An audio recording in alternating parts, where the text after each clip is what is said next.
In the quiet dawn of spring, in the year 1623, a sharp cry ripped through the marble walls of Topkapi Palace. It was not the groan of a soldier struck in battle, nor the pleading voice of a prisoner in chains. It was the scream of a girl, only 15 years old. Princess Fatma Sultan, daughter of the most powerful ruler on earth. Her voice echoed through the palace corridors like shards of ice. Even the eunuchs standing guard at the doors drew back in fear, too terrified to interfere in a moment forbidden to all. What took place that night was no ordinary tragedy within the dynasty. It was the revelation of a hidden cost. A cost every daughter of the Sultan was fated to bear. A debt carved into flesh, and etched into the soul. A truth that history tried to bury for 6 centuries. Fatma's screams were not born of wounds upon her body. They were the cries of a ritual, an ancient practice that broke the spirit long before it ever touched the flesh. It condemned Ottoman princesses to a life lived in shadows, even before they reached womanhood. For more than 6 centuries, the empire upheld a form of matrimonial preparation, so cruel, so refined, that even the fiercest enemies of the throne would not have wished it on their own daughters. This system was carefully erased from official records, hidden behind gilded walls and embroidered curtains. It resurfaced only recently, through secret documents unearthed in Istanbul's archives in 2019. And yet, across the world, countless women, peasants, noblewomen, even queens, dreamed of the fate of an Ottoman princess, draped in silks, adorned with jewels, and waited upon by endless servants. But behind those radiant walls did not lie splendor, it was a nightmare. A nightmare so unbearable, that many of these young girls whispered prayers for death, rather than face their marriage beds. And now, in this telling, you and I will witness together a truth that was locked away for 6 long centuries. Prepare yourself. For what you are about to hear is no fairy tale, but a tale of terror, veiled in the garments of imperial ceremony. Before we go further, renamed Istanbul, it held within it Topkapi Palace, the dazzling jewel of imperial authority. Within those walls, golden chambers and perfumed courtyards shaped the destinies not only of empires, but of souls. Hidden behind veils and endless corridors, the imperial harem existed as a world of its own. At the height of its glory, it held more than 800 women, a universe wrapped in silken silence, where every breath was watched, and every gesture could bring either favor or ruin. In 1530, when Suleiman the Magnificent granted the title of Haseki Sultan to his wife Harem, the harem ceased to be merely a place of pleasure. It became an arena of intrigue, alliances, and silent battles among women. Most concubines, Christian slaves captured in Europe or bought from North African markets, entered the harem with dreams of rising. Their days were filled with music, embroidery, poetry, and rituals of obedience. They sought the Sultan's favor, hoping to trade their chains for influence and power. Ironically, these young women, torn from their homes and sold like goods, often enjoyed more freedom than the Sultan's own daughters. Between 1533 and 1656, a period historians call the Sultanate of Women, female influence in the Ottoman Empire reached its height. Women like Kozum Sultan and Turhan Hadisi Sultan ruled from behind the veil, guiding councils, deciding wars, and shaping the empire's destiny with a firm, unseen hand. Yet while concubines rose to become hidden empresses, the true princesses, born of royal blood, were trapped in an even darker labyrinth. They were pawns in the empire's political game. Human coins, used to seal treaties, quell rebellions, or secure the loyalty of powerful officials. It was into this world that Princess Fatma Sultan was born in 1606, the daughter of Sultan Ahmed I and the formidable Kozum Sultan, the woman who would one day rule the empire from the shadows. Fatma's childhood was gilded with beauty and learning. She wandered perfumed gardens, studied the stars, and read manuscripts in Arabic and Persian. Scholars praised her intelligence, marveling at her mind even at a young age. Chroniclers admired her beauty. She was a child prodigy, mastering 4 languages, crafting calligraphy as elegantly as a poet, and thirsting to unlock the secrets of the stars. She debated scholars on history, law, and geography. Her brilliance lit up the palace, yet none of it mattered. Her fate had been sealed before her first breath. From the moment she was born, her life was not her own. Her destiny, to be given in marriage as a token of loyalty, no matter her will. The man chosen for her was Damatara Mustafa Pasha, a hardened commander, 20 years her senior, who had proven his loyalty to the throne in battles against Persia. For him, the union was a ladder to greater power. For her, it was the beginning of tragedy. 3 months before her wedding, Fatma was thrust into the feared process known as Turval and Mubarak, the so-called sacred education. This ritual existed only for princesses. It was the polished result of centuries of psychological control, designed to crush royal pride and mold them into instruments of obedience. The woman who oversaw Fatma's preparation was Gulnar Hatun, a veteran of 60 winters, head of the harem, and mentor to more than a dozen princesses before her. Under Gulnar's watchful eye, Fatma was led into the Angelino Dais, the bride's chamber. This room, adorned with Persian carpets and ebony panels, was no sanctuary. It was a prison. Every detail whispered of duty, obedience, and submission. From dawn until noon, she endured endless rituals of reverence. She was made to master 18 different forms of bowing, postures for greeting, for serving, for lying down, for silently awaiting her husband's arrival. Even her walk was controlled. Trained in Urish and Sesh, she moved in measured steps, her head tilted exactly 30 degrees, her hands never rising above her heart. Every movement stripped away her dignity as a princess, remaking her into a docile shadow of herself. But the cruelest torment was her speech. Her vocabulary was reduced to just 43 approved words, expressions of gratitude, acceptance, humble requests, or apologies. Every reaction, her tears, her resistance, her fear, was meticulously recorded in secret documents.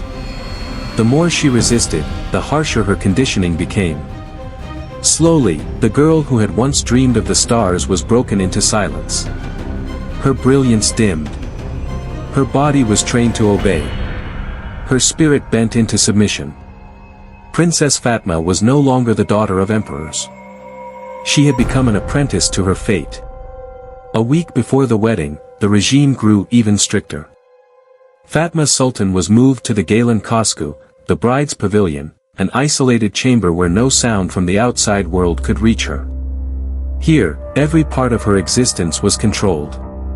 What she ate was prescribed: pomegranates, honey, almonds, goat's milk, and spices from Yemen. Even the way she bathed was regulated. Each day, attendants performed purification baths with oils scented with valerian, poppy, and orange blossom. These elixirs, prepared by alchemists trained in Cordoba and Samarkand, contained secret substances, their true purpose known only to the palace. Some of the oils calmed the body. Others dulled the will. A few induced a strange sensation, as if drifting away from the self. The walls of the pavilion were draped with tapestries, embroidered with scenes of ideal wives, obedient, fertile, submissive, promised eternal rewards for their loyalty. And if that were not enough, Venetian mirrors were placed strategically so that Fatma was forced to watch herself constantly. This practice, called muraqaba, was once a Sufi exercise in mystical self-reflection. Here, it became a psychological weapon.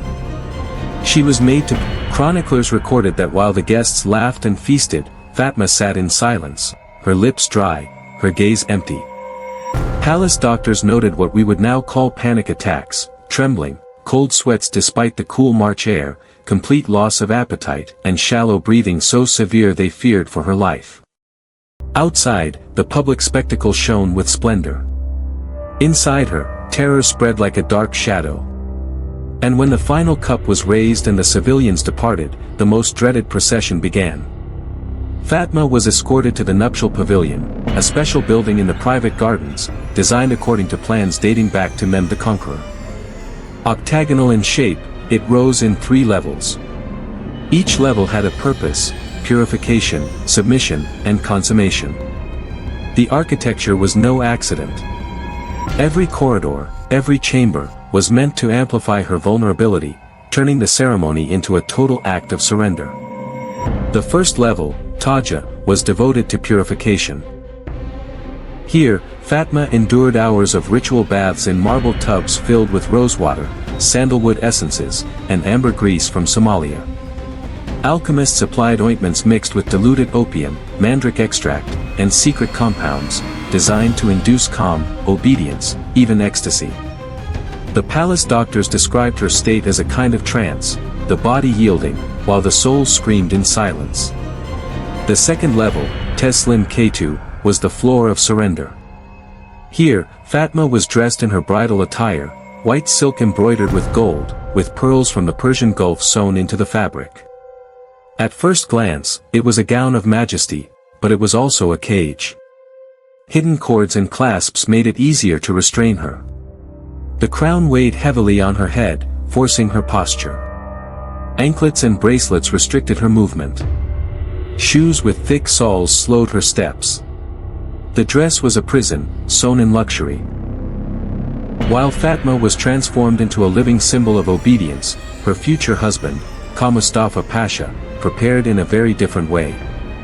Surrounded by counselors and seasoned warriors, he was trained to impose himself psychologically on a princess of imperial blood.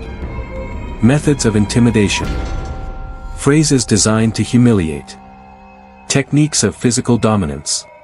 When the doors of the Sif Ketu closed behind the procession, Fatma was left alone with her husband.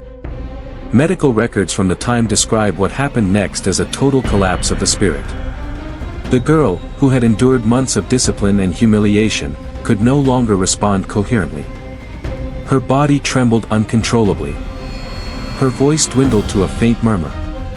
Her eyes wandered, as if gazing into a world far away. The imperial doctors called this state Sakma, the complete shock. Khan Mustafa Pasha, seasoned in war and conquest, at first believed her stillness was arrogance, a defiance that needed breaking. He applied the techniques taught to him, words of intimidation, gestures of dominance, calculated physical contact. But what he found was not resistance. It was absence. There was no struggle to overcome, only a void.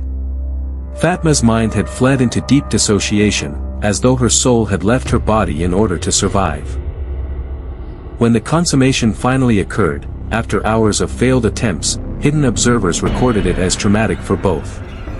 Persian-coded documents describe internal bleeding, repeated fainting, and what physicians called Aryu Sukmek, the departure of the soul. From that night onward, Fatma was never the same.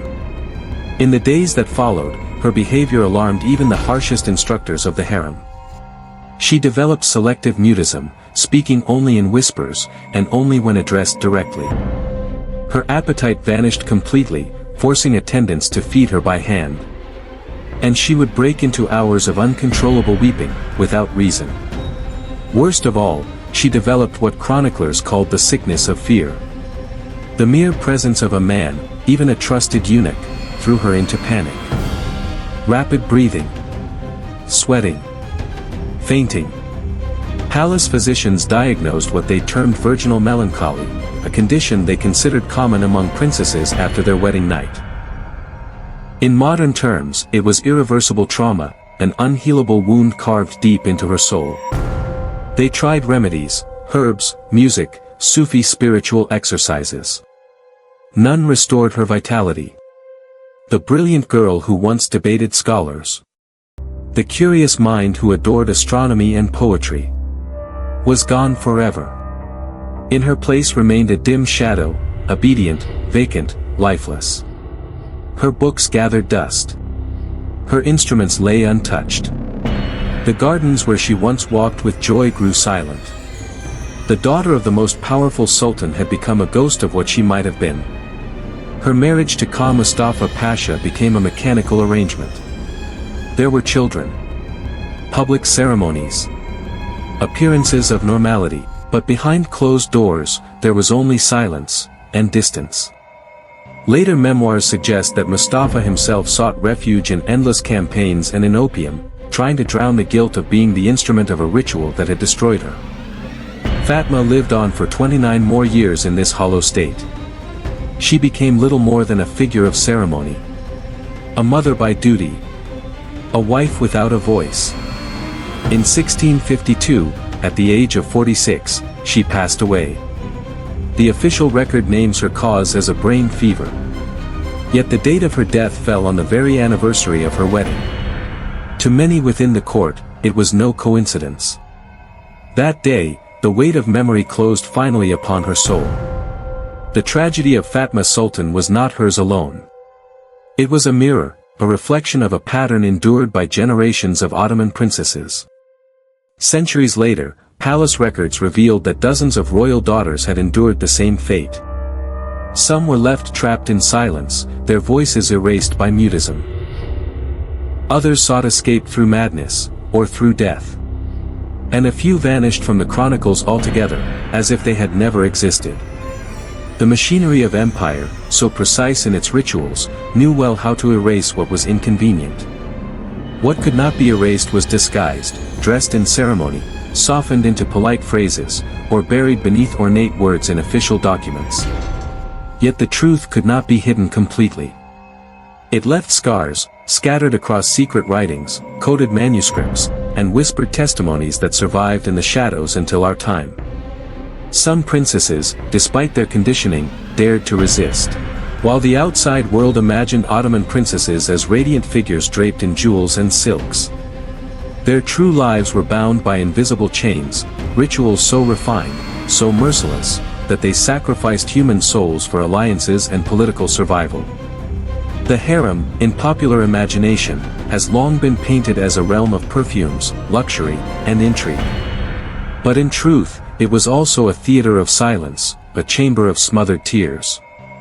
The tales we inherited of princesses in paradise were not fairy tales at all. They were political constructions, stories that swallowed the daughters of the Sultan themselves. And so we are left with the inevitable question. How many other secrets still lie hidden in the archives of ancient palaces, waiting to be unearthed? What hidden rituals lay buried in the courts of Europe, Russia, or China? What terrible prices did women pay to uphold the grandeur of their dynasties? Fatma Sultan's story is not only a fragment of Ottoman history. It is a reminder of how easily power can turn its own children into sacrifices. How the brilliance of crowns so often rests upon foundations of silent suffering. For centuries, official histories worked to erase these truths. Chroniclers in service to the throne described the harem as a place of refinement. Of jewels, poetry, and music. They wrote of elegance, but rarely of fear, despair, or broken spirits. Yet beneath those polished accounts, another story endured. It whispered from forgotten manuscripts, from hidden medical notes. From the lives of young women erased from memory. A story of silenced voices, of destinies rewritten. Of tragedies carefully disguised as ceremony. The scream that rang through Topkapi Palace in 1623 was not the only one. It was simply the one that left behind enough of a shadow for us to hear it now. To know Fatma's story is to strip away the mask that history wears. To see that behind every glittering palace stood lives consumed by duty, ritual, and silence. It reminds us that power, no matter how dazzling, is never as golden as it appears. And it forces us to ask. How many voices have been buried beneath the weight of ceremony, still waiting for someone to listen? If Fatma Sultan's fate has unsettled you, if it has made your heart tremble, then join us as we uncover more truths hidden behind royal walls. Subscribe to the channel. Share this story with those who deserve to know what lies behind the fairy tales. And tell us in the comments, whose destiny should we unveil next? Shall we reveal the secrets of a Russian Tsarina feared even by her own mother? An empress of China bound to macabre rituals of power? Or a European princess traded like a coin to secure a fragile alliance? Your voice will guide the next revelation. Then the sound of trumpets rang through the courtyard. Beatrice went to the window. The Duke of Albuquerque has arrived, she reported. Moments later, a messenger confirmed the king's order, a celebration for the princess's recovery. Banquet and justs, to be held in 3 days. May I attend? Isabel asked, her eyes alight. The king has agreed, Beatrice smiled. So long as you remain seated, and do not tire yourself. Preparations filled the palace with new energy. Though still under careful treatment, Isabel was swept up in the excitement, hearing of arriving guests, treasured gifts, and the games to come. During one visit, Jalif told her, the scar will remain. But your ankle will be as strong as before. Will I dance again? She asked hopefully. In time, yes, he assured her. Al-Shaddad added with quiet pride, I have made an ointment of rose oil and aloe, to soften the scar and keep your ankle supple. Isabel smiled. Then I'll be ready for the next feast. No one in that moment could have known that this little girl, who had slipped so close to death, would one day be remembered across centuries as Isabel the Catholic, Queen of a united Spain.